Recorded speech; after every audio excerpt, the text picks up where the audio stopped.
میرے ساتھ بہت سارے لوگ نا تصویریں کھنچواتے ہیں، حالانکہ میں زیادہ قائل نہیں فوٹو کا، شاید آج تک میں نے ڈیمانڈ نہیں کی کہ میری فوٹو کھینچو، اور ہو سکتا ہے مطلب یہ کوئی کنفرم نہیں، لیکن میری دانش بینش میں ایسا نہیں کہ میں نے کبھی اپنے ہاتھ سے فوٹو بھی کھینچی ہو، مزاج نہیں، طبیعت نہیں، دلچسپی نہیں۔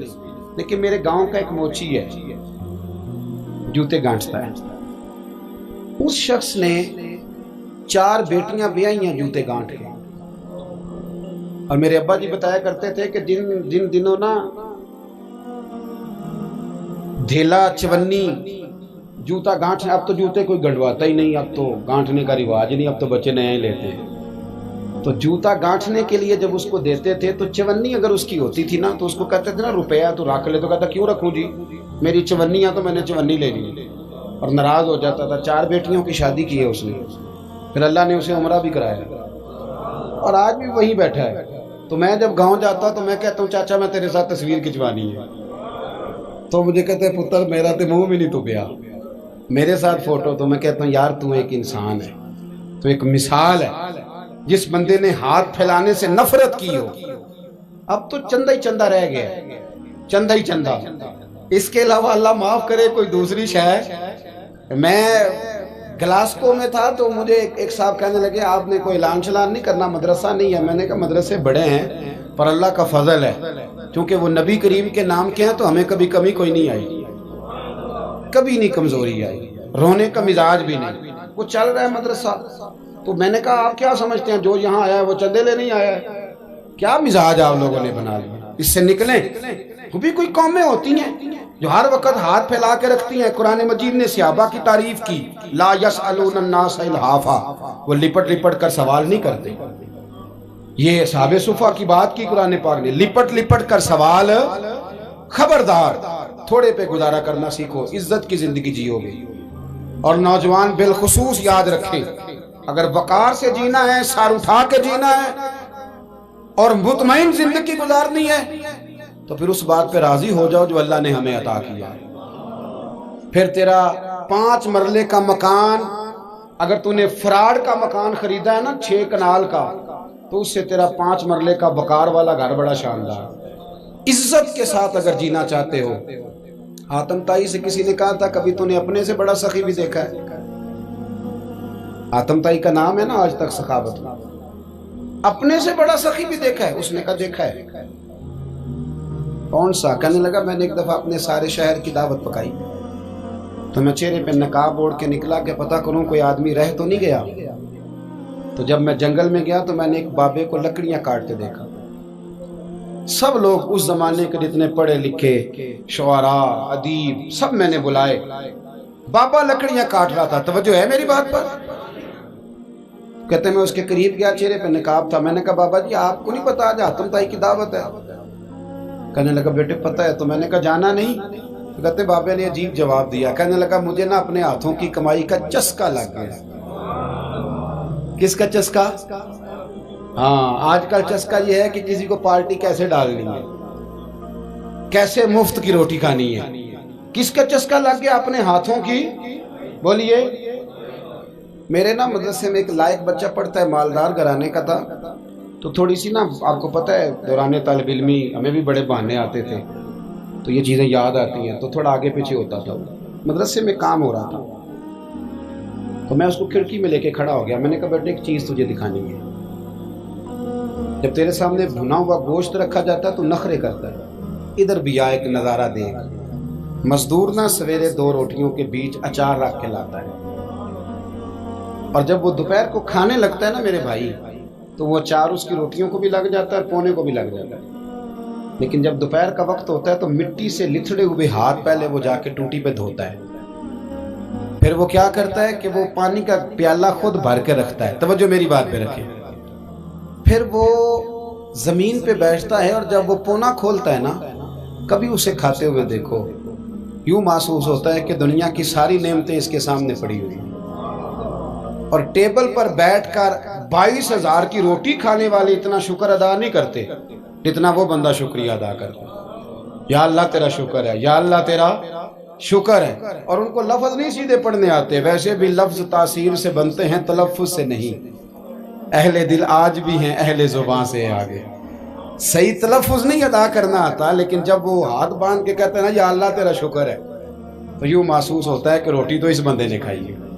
کھانا تو، ورنہ شادی کے موقع پر اتنا کھایا نہیں جاتا جتنا تباہ کیا جاتا ہے، کیونکہ مفت کا ہوتا ہے نا، مفت کا. تو یاد رکھیں محنت کی کمائی ایک حسن ہے، ایک وقار ہے. وہ جو بندہ 50 لاکھ روپیہ مہینے کا یا سال کا کماتا ہے وہ تو دیکھتا بھی نہیں بیچارہ پیسوں کو. وہ بینک میں آئے اور بینک سے ہی ساری زندگی اپنی دولت دیکھ سکتا، لیکن جو 600 روپیہ دیہاڑی لیتا ہے نا، اس کو جب شام کو ملتی ہے تو 3 دفعہ ہاتھ صاف کرتا ہے اور 3 دفعہ بسم اللہ شریف پڑھتا ہے اور پھر وہ جیب میں ڈالتا ہے. پھر وہ حساب کرتا ہے کہ 50 کہاں لگانے ہیں، 60 کہاں. تو خودداری سے جیو، باوقار رہو گے، باعزت رہو گے. حاتم طائی کہتے ہیں مجھے کہنے لگا کہ مجھے ہاتھوں کی کمائی کا چسکا لگ گیا ہے، اب مفت کے دسترخوان پر مجھے مزہ نہیں آتا. تو کہتے ہیں میں تو بس اس کا فدائی ہو گیا. جب میں واپس آنے لگا تو اس نے مجھے آواز دی. میں واپس پلٹا تو کہنے لگا بیٹا آپ بھی دعوت پہ جا رہے ہیں؟ میں نے کہا ہاں. تو اس نے مجھے 5 دینار نکال کے دیے. کہنے لگا یہ لے جاؤ، حاتم طائی کو نہ دینا، وہاں جو آدمی لنگر پکا رہا نا اسے دے دینا. یار بڑے بڑے لوگوں نے روٹی کھانی ہے، چلو میرا بھی حصہ پڑ جائے گا. تو حاتم طائی کہتے ہیں میں گھوڑے سے گر گیا، چہرے سے کپڑا اٹھایا اور میں نے کہا بابا میرے سینے سے لگ، میں تو امیر ہو کے سخی ہوں نا، تو غریب ہو کے بڑا سخی ہے. آج سمجھ آئی ہے تیری سخاوت کی. پڑھیے نا حدیث پاک. حضرت انس بن مالک کہتے ہیں ایک شخص نے آ کے کہا یا رسول اللہ کچھ دیجئے. حضور مجھے کچھ بولیے. اور میرے محبوب کا دروازہ وہ ہے کہ جہاں سے کبھی کوئی خالی گیا ہی نہیں. حضور کچھ دیجئے. تو نبی کریم علیہ السلام نے آج الگ بات کر دی، فرمایا تیرے پاس کچھ بھی نہیں؟ اس نے کہا حضور میرے گھر میں ایک پیالہ ہے اور ایک کمبل ہے اوڑھنے کا. اتنا غریب کو بندہ اس وقت بیٹھے محفل میں جس کے گھر میں ایک ہی پیالہ ہو. جو چپ ہے ان کے بارے میں کیا نظریہ اختیار کرو. کوئی ایسا غریب جس کے گھر میں ایک ہی پیالہ ہو، صرف ایک ہی کمبل ہو. لیکن یہاں بیٹھے میرے سمیت ہر تیسرے بندے کو آپ پوچھ لیں کہ حالات کیا ہیں تو کہے گا دعا کرو. بڑی مشکل ہے. اتنا غریب کوئی بندہ موجود ہے، لیکن آپ کسی کو پوچھ لیں وہ کہے گا جی بس دعا کریں. کوئی ایسا پیر مل جائے جو مجھے اللہ دین کا چراغ دے دے تاکہ نوٹ کسی طریقے آ جائے. اور وہ نعت خاں جو کہتا ہے کہ کون دیتا ہے دینے کو منہ چاہیے، دینے والا ہے سچا، وہ بھی کہتا ہے پہلے 25,000 دو. کوئی تو سٹیج پہ تو کہہ رہا تھا حضور دیتے ہیں، اور یہاں جب تک تیرے اکاؤنٹ میں نہ جائیں تیرا کام ہی نہیں چلتا. عجیب تماشا ہے نا. ایک صاحب نے بڑی دور سے مجھے فون کیا، کہنے لگے ٹائم دے دیں. میں نے کہا جی میں آ جاؤں گا، فارغ ہوتا ہوں تو آ جایا کرتا ہوں، مسئلہ نہیں ہے، ہم اتنے بڑے لوگ ہی نہیں، آ جائیں گے. کہنے لگا جی آپ بتائیں مطلب اکاؤنٹ نمبر دے دیں. میں نے کہا یار آپ نے غلط جگہ فون کر لیا، میں نے تو بتایا کہ وہ تو بڑے لوگ ہوتے ہیں، تو ہمیں پتہ ہے اپنی حیثیت کا، انشاءاللہ حاضر ہو جائیں گے، آپ سے بات ہوگی. کہنے لگے نہیں آپ کو تو کچھ بتانا ہی پڑے گا، کچھ بتائیں کچھ بتائیں. میں نے کہا کچھ بھی نہیں، میں انشاءاللہ حاضر ہوں گا. اللہ نے مجھے توفیق دی ہے، میں شام کو بڑی زبردست کھانا اپنے بچوں میں اچھا بیٹھ کے کھاتا ہوں. ایک گاڑی ہے جس پہ سفر کرتا ہوں، اگرچہ مکان میرا 2 کمروں کا ہے، پر کبھی اللہ تعالیٰ نے میرے دل میں یہ تمنا پیدا نہیں کی کہ کوئی بہت بڑا ہو تو گزارا صحیح ہو. میں بڑی اطمینان بخش زندگی گزارتا ہوں، تو میں آ جاؤں گا. کہنے لگے نہیں تہاڈی مہربانی کچھ دسو. میں کہا 3 کروڑ روپیہ دے چاہے. کتنا جی؟ اللہ جانتا ہے ہنسانے کے لیے بات نہیں کر رہا، اور مسجد میں اونچا ہنسے بھی نہ. کتنے دیں؟ جی یہ تو آپ نے کیا کہہ دیا. میں نے کہا یار اگر میں نے اپنے لفظ ہی بیچنے ہیں تو اب میں 25-40 ہزار میں بک جاؤں. تو میں تو سمجھتا ہوں کہ نبی پاک کا فرمان بڑا قیمتی ہے، تو ریٹ لگاؤں تو میری حیثیت یہ ہو کہ 40,000 روپیہ. اگر میں نے بکنا ہی ہے تو کوئی ریٹ تو لوں نا. اور ویسے بھی میں تو سمجھتا ہوں کہ میں بڑا انمول ہوں، اس لیے کہ میں رسول اللہ کے دین کا نوکر ہوں. اور یہ غلطی ان کی نہیں جو بیچتے ہیں، غلطی ان کی ہے جو خریدتے ہیں. آپ لوگوں نے مارکیٹیں بنائی ہیں، آپ مارکیٹیں نہ بناتے تو کبھی مارکیٹوں میں اس طرح کی چیزیں بکنے کہ ہم نے ظلم کیا ہے، ہم نے زیادتی کی ہے، ہم نے یہ ماحول بنایا ہے. بہرحال بات دور نہ نکل جائے، واپس آتا ہوں. نبی کریم صلی اللہ علیہ وسلم نے فرمایا تیرے پاس کچھ نہیں، ایک کمبل ہے اور ایک. حضور نے فرمایا لے کے آ.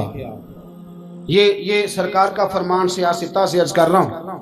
اگرچہ امام جلال الدین سیوطی نے تفسیر در منصور میں تفصیل کے ساتھ اس روایت کو کئی طرق سے بیان کہا، ایک کمبل، یارو سوچو ایک کمبل جس بندے کے پاس ہو، ایک پیالہ، اس سے بھی کوئی غریب ہوگا، حضور نے منگا لیا اور بولی لگا دی، کون خریدے گا؟